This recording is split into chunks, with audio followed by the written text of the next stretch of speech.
Boom. Hey, welcome to the Power Furniture Podcast.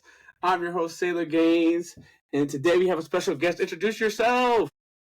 Hello and welcome. This is the Rooflemonger. Let's go. This is going to be an epic episode. Fighting games are my jam. They're my favorite thing in the world. Don't forget to like, subscribe, hit the share button, tell your mom and dad you love them. Get your daily dose of friendship, and here we go. All right. What's your favorite fighting game of all time? I can't give the answer because I'm always stuck between Mortal Kombat 2 and Street Fighter 2. Ooh, Like, okay. that's what I was raised with. So, Okay. like, if you want, I'll give the answer that's the easier answer of the modern era.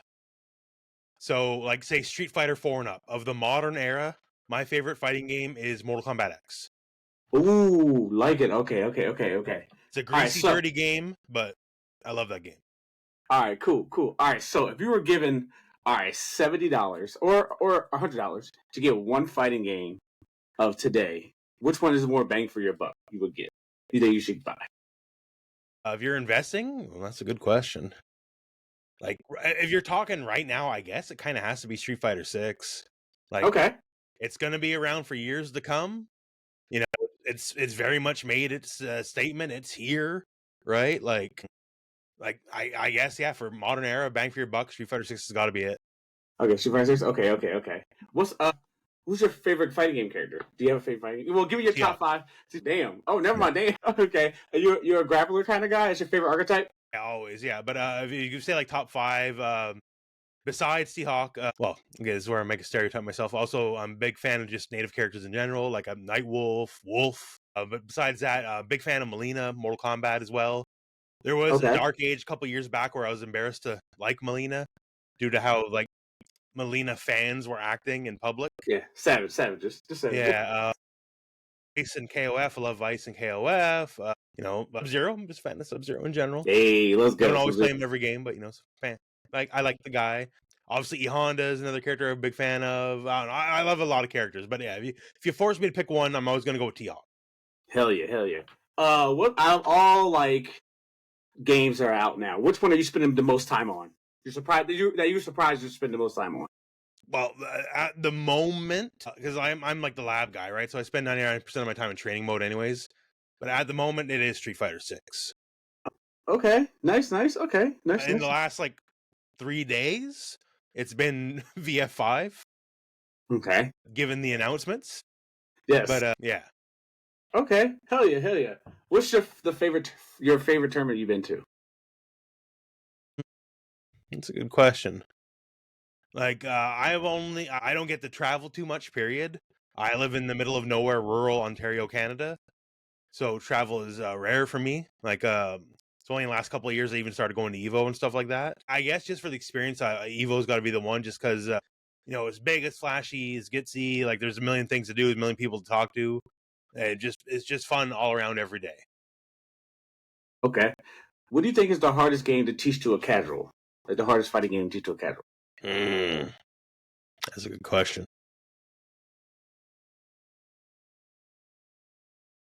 If you just go in sight unseen,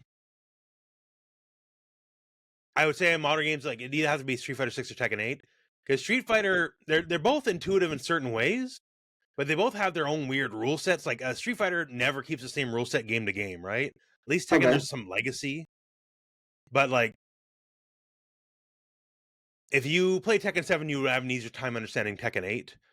But if you play only Street Fighter 5, you go to Street Fighter 6 and like, well, what's all this drive rush stuff? What's this parry stuff? Like all that kind of stuff. And a lot of the basics of fighting games are very easy to teach, but every game always has its own weird rule set. Like that's why I'm looking forward to VF5 Revo coming out. Okay. Because I truly believe VF is probably like the pound for pound easiest fighting game for anyone to understand.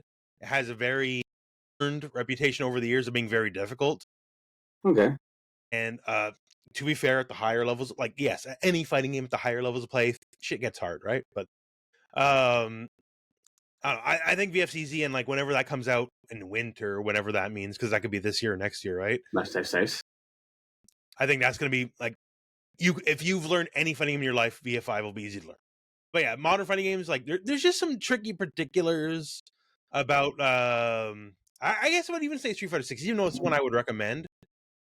of just like, okay, well, there's so many concepts you got to learn that are, once you get past the phase of learning jump in sweep as your first combo, right? Yep, yep. Okay. You play grapplers, all right. So you're a very patient man. Okay. Is there any game? What's the game that frustrates you the most from playing online?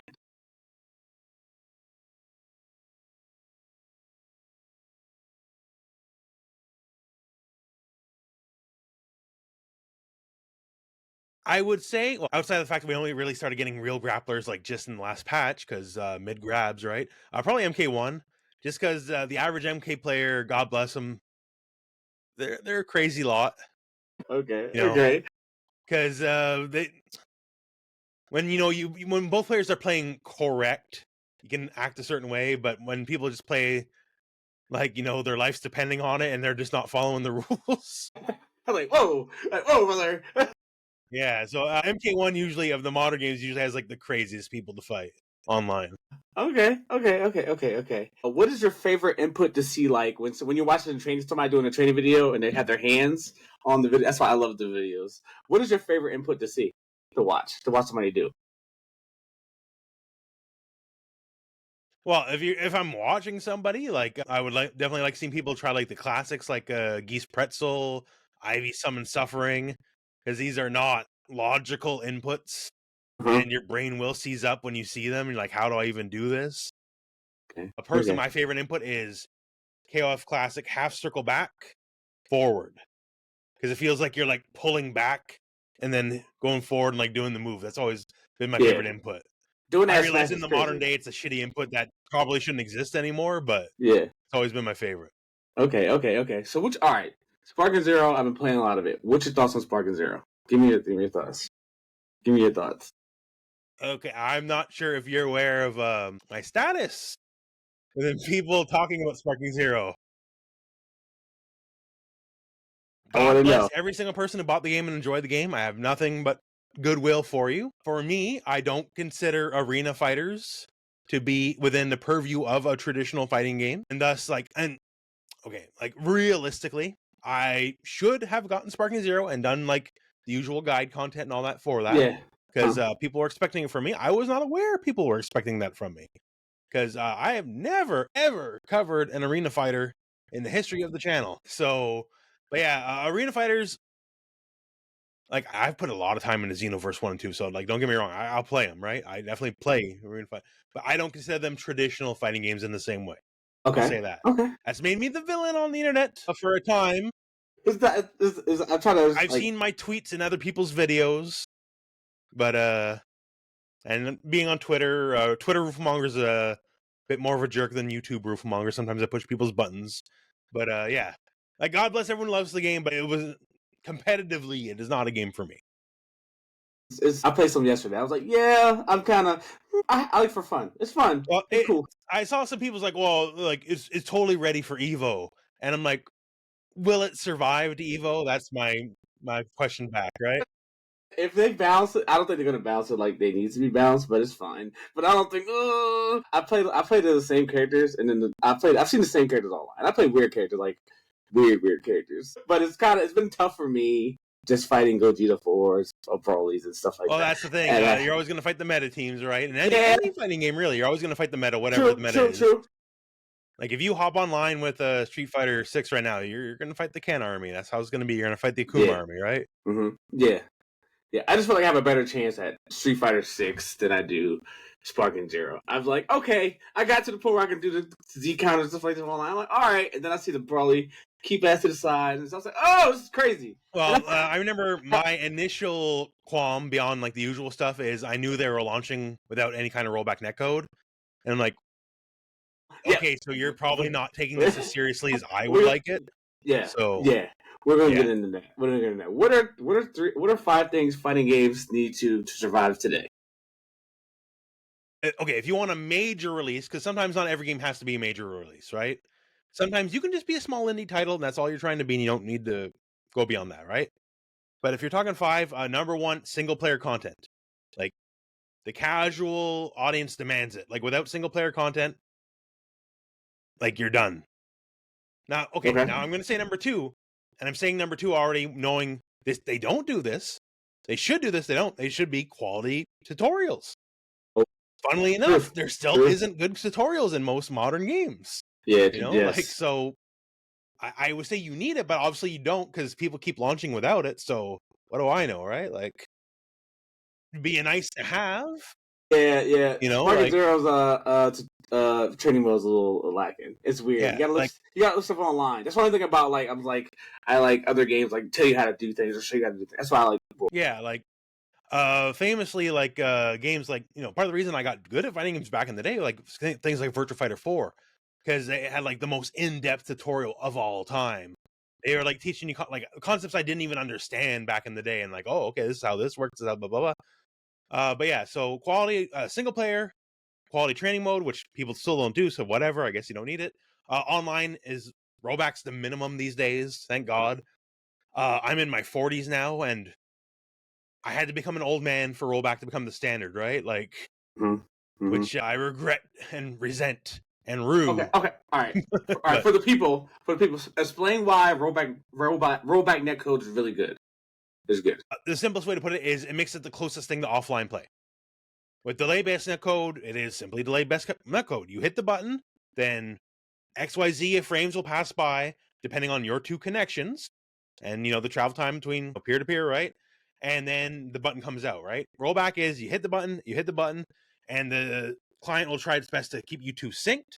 And if you're not synced for whatever reason, then it will roll back frames till you're synced again.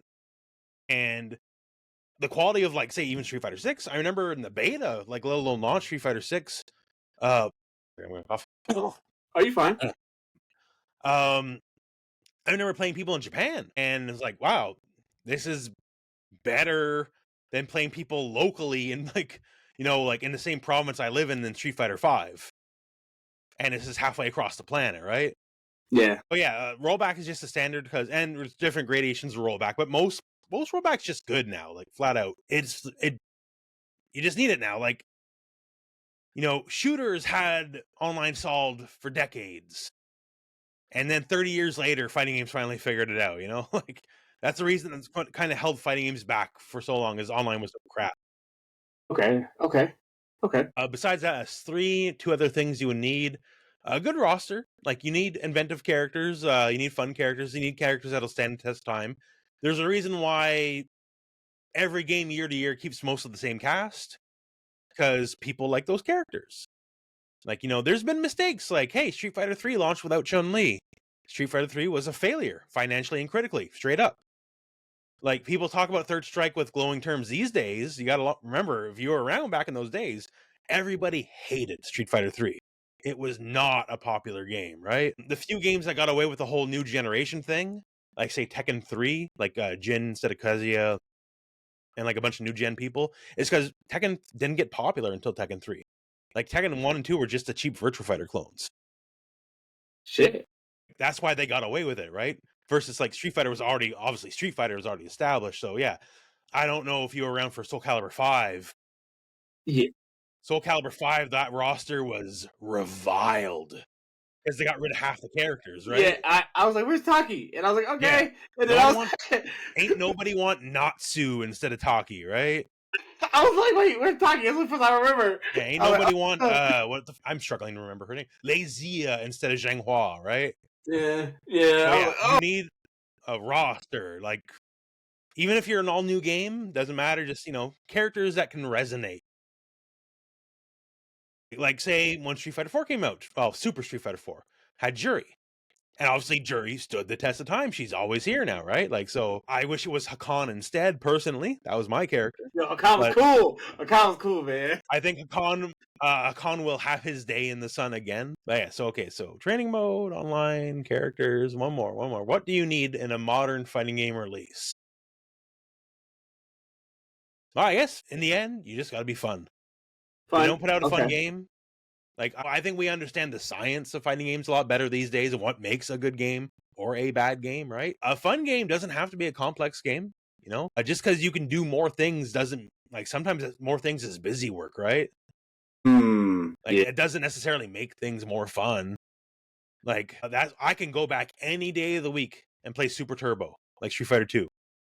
And that is not a complex game, but it is fun, right? I don't need, all my system. Like, systems scare people away. Like, I am looking forward to the upcoming Fatal Fury City of the Wolves. That game's got some systems on it, right? Like, I that's want to going to play be it the so bad. scariest part of the game is, because not only does it have, like, all the new stuff, it has everything from the row. Like, it's basically everything from the old game plus, like, another heap of new stuff on top of it, right? So that's going to be the biggest hurdle is like, and I think that game I've played that game on 2 different occasions now due to my various travels, right? It is a good game, but like once you get past the button mashing phase, like people are like, okay, so I gotta know this, I gotta know this, I gotta feints canceling, just defend, like, okay, now there's a rev system, rev gauge, rev guard, like all rev cancel. Like, it's a fine line. More systems can be fine, but you gotta make sure it's fun in the end, no matter what. Okay. Okay. I like that. Okay. All right. So, out of all your friends, are like when you hang out with friends and stuff like that, and y'all play games, when you play fighting games, is it harder for them to beat you? Well, here's the thing, right? As someone who lives in a very remote rural area, I don't have things like locals. Like Huh. I've persisted and survived despite that handicap, right? But the people I know, one person in particular has managed to hang with me throughout the decades. He's very good. The rare times we have to go out to tournaments, like over the years, like not gonna blow up anyone, but like this random guy, like me, the Rooflemonger, sure, right? You definitely don't know this other random guy that doesn't show up on any of my content. That's just one of my good friends, right? And he's blown up some big names over the years in random games, just at tournaments, bringing up, all right? So we don't get necessarily have an army of killers, but the people I do know, because like I force them to like the things I like, because that's just how it's got to be, right? So through even the people who I know who don't play fighting games, they still know everything about fighting games because I won't shut up about it, right? So yeah, through osmosis, at least a couple people like can still hang with me, at least personally. For me, like let's say Toronto, because that would be the city most Americans would know in Ontario, right? Mhm. Toronto was like a 4.5 hour train ride for me. That ain't local. That ain't local. Man, no. All right. Yeah. Okay. So, but thankfully, like that's why. Once again, it's a shame I had to become an old man, but online's finally good now, right? So the chains of the small area I live in are no longer as binding. Thank Right. God for that. Okay. What's the video you are most proud of that you've made? I definitely have a lot of videos over the years where like I always just think like, well, I'll use one example. One of my favorite videos I ever made was the Satan Shark lore video for Jeffrey in Virtua Fighter. Virtua Fighter has like this much lore. There's almost no story in that game. And then you enter Jeffrey, and then it's about like a literal demonic shark and like the Illuminati, and like all the game story is in that little story, right? All the character. And like I make a video on that, and like, oh, and it didn't do well, and like, of course it didn't because it's Virtua Fighter. But like I always think back to that video I love. Obviously, like I got a couple of videos now with 1 million views. I love those videos because they got 1 million views, right? I am quite proud of like the Choose a Main series and all that. They usually do very well, like in purely mercenary terms, they do well clicks wise. But those are generally the videos that like people come into like to learn a game, right? The beginner videos I make as well, like anything that gets people into any given game. Like I don't really care what part of the FGC you land on, as long as you land on the FGC. And so any videos I make that onboard people, like I've met a lot of people like, oh, your video on this, that, and the other is what got me into this, that, and the other. And I'm like, okay, then I did my job, right? Like I am here to shill fighting games and to get you in. And once you're Gotcha. in, then it's too late. You can't leave. It's okay. Okay. As a fighting game player, what's something you buy the most? Like, is it too many sticks? Multiple copies of the same game? Jesus Multiple characters? Like, what is the something that fuck. always that you're always spending money when a fighting game players? Fighting games are my favorite genre since I was a kid, right? Since like late 1991 was when I first played Street Fighter 2. So, like, just even here, this is what's on my table. Like, got a pad, sure. That's Yeah. this is the final version of this. There'll be a video on this soon, by the way. Okay. I think it's nice. I picked up an experimental controller, which I'm working on the side. Oh, that looks crazy. Oh, that looks crazy. Yeah, exactly. What? It's a fusion Yo, right? that is sick. Yeah, I don't know so what that. that's just what's in front of me on my. And I got more. I got like I got a million traditional arcade sticks over there. Actually, wait a second. I'm trying to figure out how to point my fingers here. I think you can see a stick right here. Yeah. Oh, I think that's it's what's like going. That's a sick. Chun-Li stick or something like that. That's So dope. That's dope. yeah, Okay, that's what I was like. I'm struggling with sticks. I'm obsessed with yeah. So sticks. I got way too many controllers for sure. Okay. Is there a favorite? Is there like the most? What's the most memorable fighting game match you ever had? Every game match you ever had, like the one you'll never forget. That's a good question.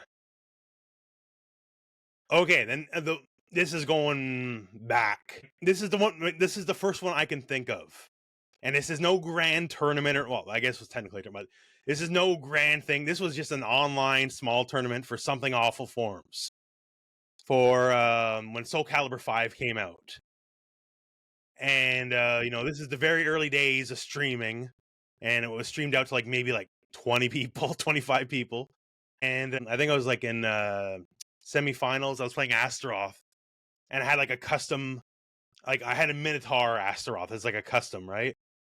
Mm-hmm. And the way the game worked is, if you get hit enough, your costume could explode out, right? Mm-hmm. And then, all of a sudden my costume exploded out, and then you see, oh, it's not Minotaur Man, because the Minotaur stuff broke off, it's Astaroth.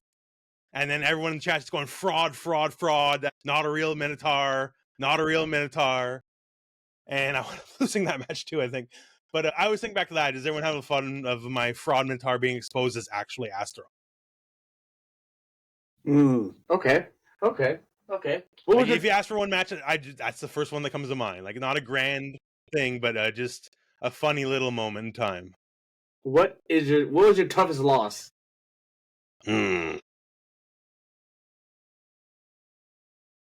Toughest loss. This is going back Mortal Kombat X days. A local in Montreal, not local to me. I had to travel quite a bit to get there, which is what makes the losses harder, right? Because I don't. It's a ways for me to get there. This was when Predator was new. Ooh. And I was playing Kotal Khan at the time, War God Kotal Khan, specifically variation. And there's a specific of how Kotal's hurt box works. He has Mortal Kombat has what we call breathing hurt boxes. So when they're going like, just like in fighting stance, their hurt box is moving with that. Mm-hmm.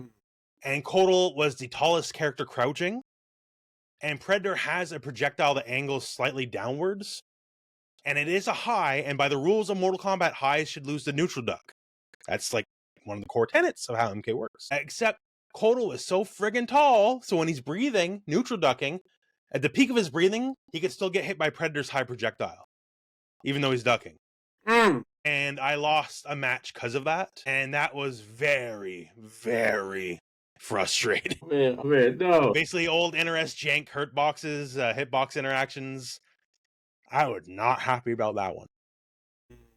Okay. Where do you want to see the FGC in 5 years?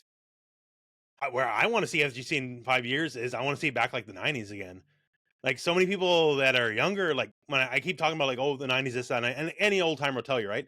If you didn't grow up in the arcade cultures of like the early to mid 90s, people do not understand how dominant fighting games were. Fighting games were the game.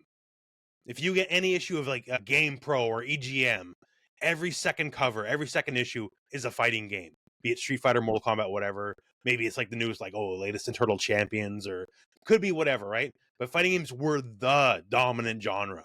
Like, we were, like, to get super reductive, we were the Fortnite, right? Like, and obviously that's not the case anymore. But,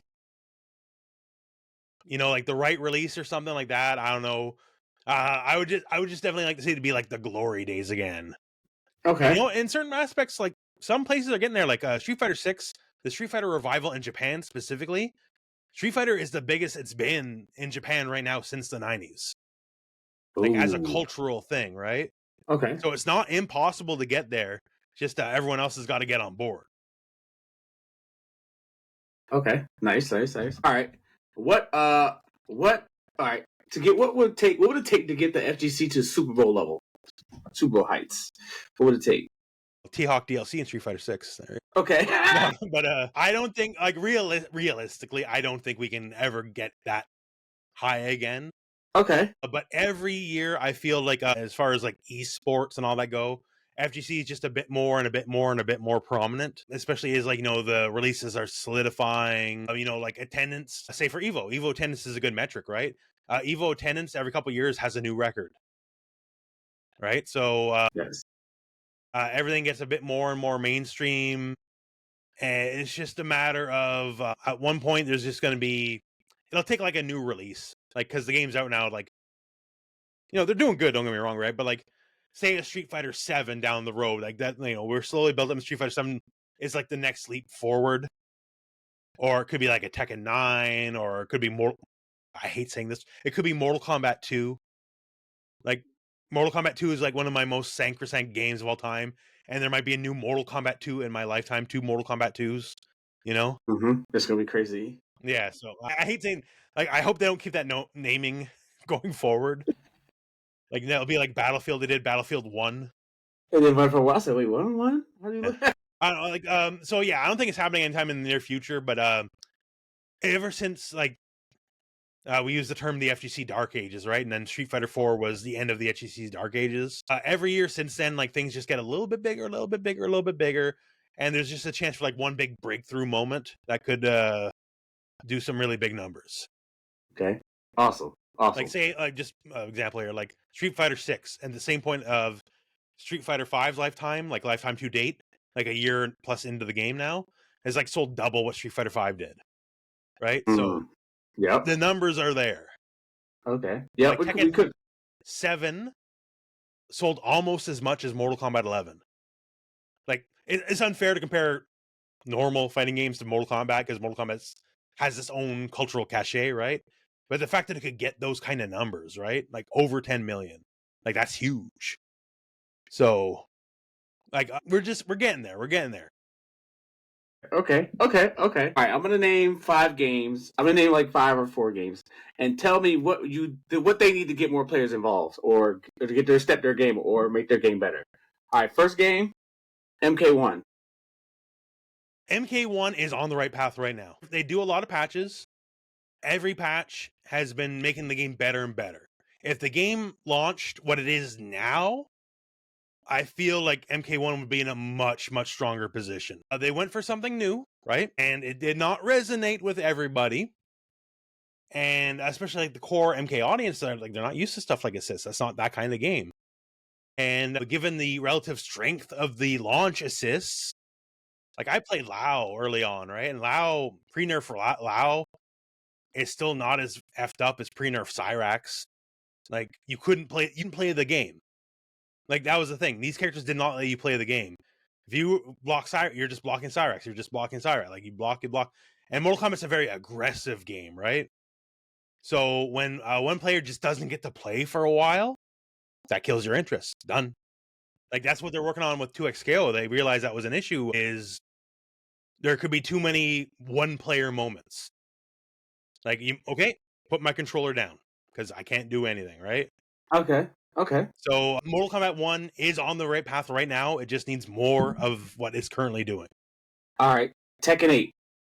Tekken 8, to move forward, it needs its first big guest DLC. Okay. Who do you want? Who I want is Akira. Like, who the people want is Tifa. So what I want and people want are different. Okay. Because I feel they should do the Virtual Fighter collaboration, right? Like, I feel that's the honorable thing to do. But yeah, Tifa would be the one. They've already gotten Square characters, so they already have the pre-existing relationship, right? But other than that, like, it's kind of the opposite of Mortal Kombat. Each patch, more people complain. So it's not necessarily building forward. The same Mortal Kombat is every patch. But the core of Tekken 8 is good, right? It's more aggressive. That's what everyone said they wanted until they got it. Then everyone says they don't want it. They want it more like Tekken 7, which is exactly what they complained about in Tekken 7, that it was too defensive, so they don't know what they want. But I think Tekken 8's in a good spot, regardless. All right, Tekken's. We got Tekken. We got to do Street Fighter 6. Street Fighter 6 is kind of holding strong. Like, it's doing very well, especially ever since like it started getting like large, like, you know, the VTuber stuff and like the streaming communities. Street Fighter, honestly, like it could use more guests, I guess. Like that helps. Like the Terry Mai thing was definitely big. But Street Fighter is on the right path right now. Like it just needs to keep on. The thing I would say for the community, it won't make huge numbers, but I really hope they would communicate again in the way they used to. They do not anymore. Like they used to have like seasonal updates of like, hey, here's what's going on. Like later era Street Fighter 5 days, right? And it's like, okay, here's what we're planning, here's what's going on, blah, blah, blah. And like they dropped that dead. Because we're now past the 1 year anniversary of Outfit 3. And there ain't no Outfit 4 in the future as far as we can tell, right? And I don't know if those avatar items do so much money that they just don't care. But like it's causing a lack of confidence in the consumer base. Because the core audience, maybe the casual audience, eats up that like those outfits to such a degree, the same degree that the profits don't matter. But the core audience, the hardcore audience, which is, you know, what keeps the game afloat, feels very much, you know, let down by the fact that, you know, you're not talking. And the primary form of monetization for Street Fighter 4 and 5 was costumes. And this is what we've come to expect in the last 10 years. And you drop the ball. So, like, the game will go strong regardless. Like, costumes is not what makes Street Fighter go. But, like, if you want, like, the good faith of the, like, majority consumer base, like, you know, getting the wheels on that turn would definitely help. Okay. If you could pick one game for Evo, like a special game that you want for you, what game would you want? Any game you want. CVS2. Okay. Yeah. And I think that's going to happen, honestly, because they have the collection coming out next year. Mm-hmm. And they have the new rules of Evo is we have one classic game, right? So I think that would be the classic game. Nice. All right. At the end of the show, we turn it on you. Do you have any questions for me or anything? That's a good question. Well, then I would say then, how do you go about your question process? Ooh, that's a good question. I've known you for like ages. Yeah, I've watched your videos for questions. Like fighting games are my favorite genre. This was like easier to do because I love fighting games. I just want to know like your process, how you do stuff like that. So I've seen like your video like a millions of times. I've watched it over and over and over and over to learn. Like you helped me got better at fighting games. So I was like, damn, it's cool to see like getting bodied because I love losing. And then beating somebody in body, and then like you learn something from like different things or see different things differently, or how you look at controllers. Like I've actually taught me how to use training mode properly in multiple games, so I can I was like, damn, like so in every fighting game now, you carry like I learn everything. It carries on to every single thing, every single fighting game makes you better at every other fighting game for sure. Yeah, and that's why it's crazy because like I can play like Tekken, Street Fighter. I can do it like off of memory, like back 2, back 1, back 1, back 3, and I'm like fuck, and I'm slowly still. And then like when I play single player games, invincibility frames. Oh word, I know what that means. I can kind of. It's like a lot of the greats are the greats because they can just pick like Justin, Chris G, Sonic Fox. They can just pick up any game and go because they have the depth and breadth of experience in many games. If you only play the one game, like you know, it's fine. You can do great in one game, but like doing multiple games gives you ideas. Like I remember once I fully understood, like say back in my KOF days, like when I started learning how to like do KOF cheating inputs and stuff, right? Because KOF input buffer is something else compared to most fighting games. But then like, wait a second. And then like I like kind of retrofitted like say my Street Fighter 5 days. I'm like, now I'm doing like a weird Urian, like throwing super combos, bouncing people into, you know, reflectors and stuff into super. Like going backwards because I learned how to do weird input tricks and all that, right? And if I didn't have that KOF SNK experience, then I wouldn't have learned that. Yeah. So every game makes you better at every game, for sure. Yeah, that's why it's kind of crazy. Like I can play every single game. Like, because you taught me for Mortal Kombat, you told me you got better at Mortal Kombat, and then it helped me with Street Fighter, then it helped me with other games, then it helped me with the other. Then it was kept stacking on to each game. So like now, like 3v3 is like the hardest one for me. But I played. Yeah, that's always kind of like the one hang up for a lot of people because learning 3 characters is learning 3 characters. Yeah. Because fighters, you got me better at fighters. I said, okay, this is how you do this. This is this. I was doing Frieza loops. So I was like, whoa. So now it's like, all right, like 3v3 is like my least I'm not good at, but I can get it. But it's gonna eventually get something because like Street Fighter Mortal Kombat was my least one I was good at. Then I got better at that. Then stop. But all your videos stacked me to enough to be like, damn, I can. So that's why I'm like, I'm forever grateful. To me, learning is fun. Like I like, yeah. Even if I don't have no plans to like play a game like in any long term capacity, I would still love to go in any new game and just go in the training mode for a couple hours just to see how it works. Like I like dissecting all the various particulars, right? Yeah. So yeah, like I always encourage everyone, just don't stick to the one game. Like have your favorite game by all means, right? But make sure to try everything out.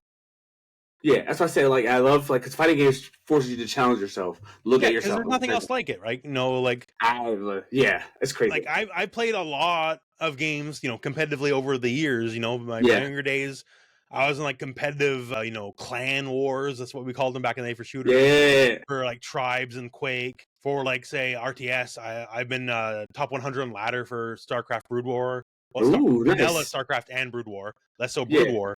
Brood War is a lot more competitive, honestly. It was easier to get good in vanilla.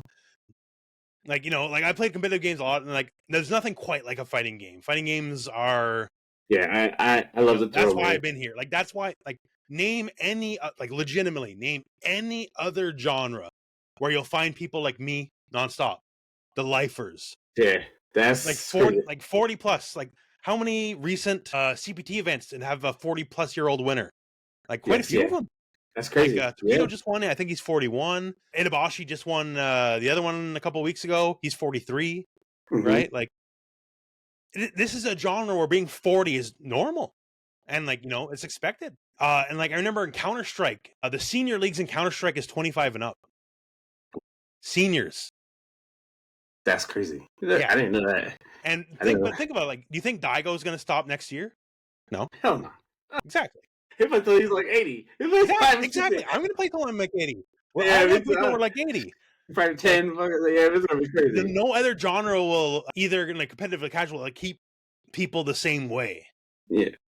That's why it's like honestly like COD like or something like that like even me I'll play every 30 years COD and I'll play it for like a couple weeks or whatever, right? I'll get my fix in. But like I'm never really gonna be serious about like those days are long gone for me. But like come new when Street Fighter 7 comes out, I'll probably be like 46 years old or something like that, right?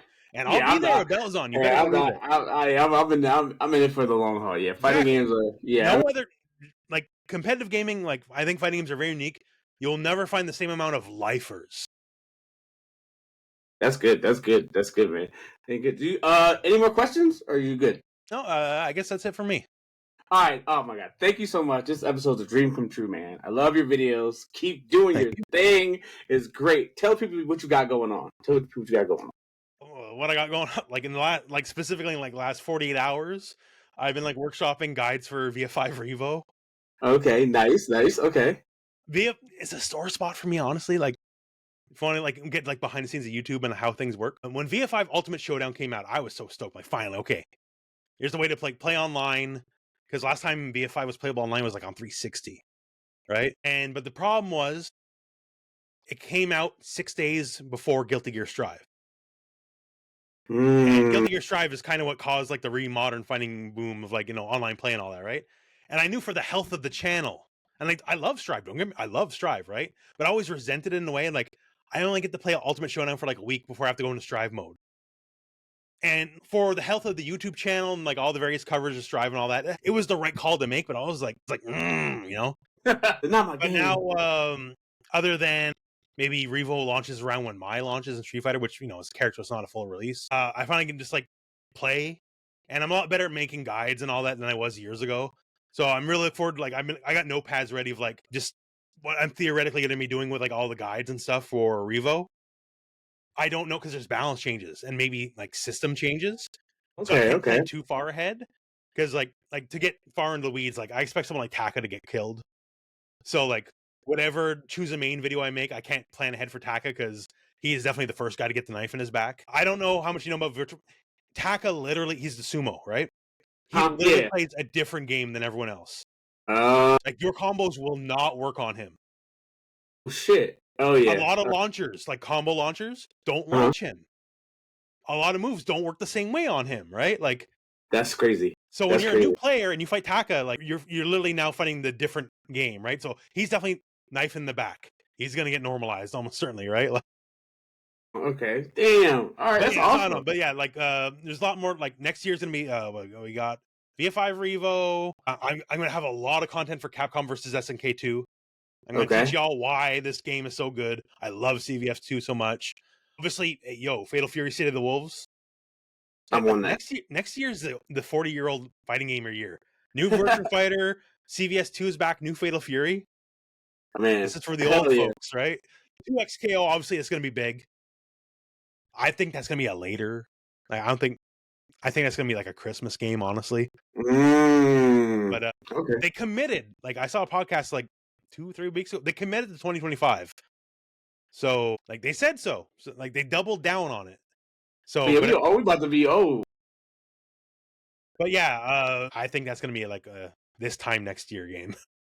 Shit. Okay. Yeah. Where can they find you? Where can they find you? I am everywhere. That is Rooflemonger. I am youtube.com/Rooflemonger, twitter.com. I do not say X. Twitter.com/Rooflemonger. They finally, after a million years of browbeating me, they got me on Blue Sky. I am Rooflemonger Real on Blue Sky because someone took the name of Rooflemonger. That's crazy. But yeah, so YouTube's a primary home. If you go on Twitter, you'll find people say I'm a very different person on Twitter. Usually Twitter's where I go when like I'm done. I've been editing video for 6 hours and I got to blow off steam and someone's going to be the unlucky target, you know? Oh man. That's just how it is. I mentioned earlier, like I played on I mentioned earlier, Soul Calibur, like was in the Something Awful tournament, right?